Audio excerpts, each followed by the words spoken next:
You late. Let's stop and get some. I'll tell you about being flashy. Come on. On Nuck's very first day running 63rd Street, he made it clear that everyone needed to keep a low profile, but one guy clearly didn't get the message. All he cared about was money, expensive cars, and showing off. He insisted he was simply enjoying his success. Nuck had no tolerance for anyone crossing his line.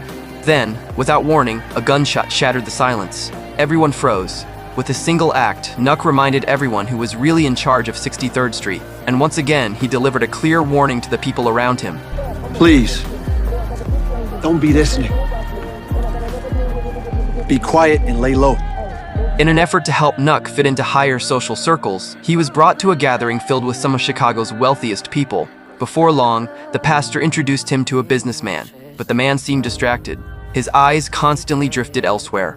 Eventually, he admitted that crime in Chicago had been getting worse, and he was always worried about someone stealing his car. He blamed everything on troubled kids from the streets. After the man walked away, Nuck wasn't impressed at all. To him, these so-called elites were just people who complained about different problems. The pastor could tell that Nuck had likely added another victim to his list, but Nuck didn't seem concerned. In his mind, people only learned lessons when someone paid the ultimate price. He believed that the only way to control the streets was to make everyone fear him. The pastor immediately saw the flaw in that thinking. Nuck wasn't leading people, he was ruling through fear. And loyalty built on fear is often the easiest kind to break. Meanwhile, Reggie had returned to 63rd Street, determined to take back everything he believed belonged to him. Standing near the waterfront, surrounded by luxury cars and yachts, he looked completely unimpressed. But the truth was, he wasn't paying attention to any of it. He was too busy worrying about who might come after him next. He rarely allowed himself to be alone. That's why he suddenly told Jake that he wanted him around all the time. Jake didn't understand at first. Then Reggie explained why. Aside from Jake, he didn't trust anyone. Concerned that Jake might get dragged into his conflict with Nuck, Reggie warned him to stay away from Bakari. Jake assumed Reggie was targeting him unfairly. After all, Bakari had never done anything to him. But Reggie quickly revealed the real reason.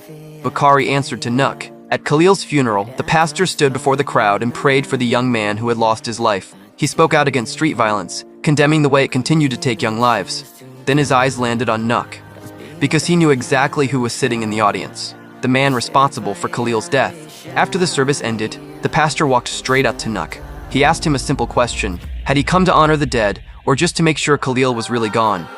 He put my life in danger because he wanted to show off. All right? That's not acceptable. You put your life in danger every day. I lay low. The day will come when God will judge you. Well, today ain't that day. Lucky you. The next day, Bakari thought he had done something important, but the moment he told Nuck what happened, Nuck's expression darkened.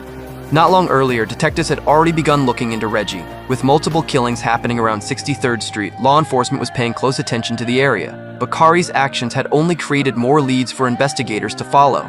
Trying to eliminate a potential threat for Nuck, Bakari had attempted to use Alicia to go after Reggie. But from Nuck's perspective, their focus had always been Duda. Bakari's decision to act on his own hadn't solved anything. Instead, it had made the situation even more complicated. His actions had ultimately led to Reggie being shot by Alicia the previous night. Nuck warned him directly.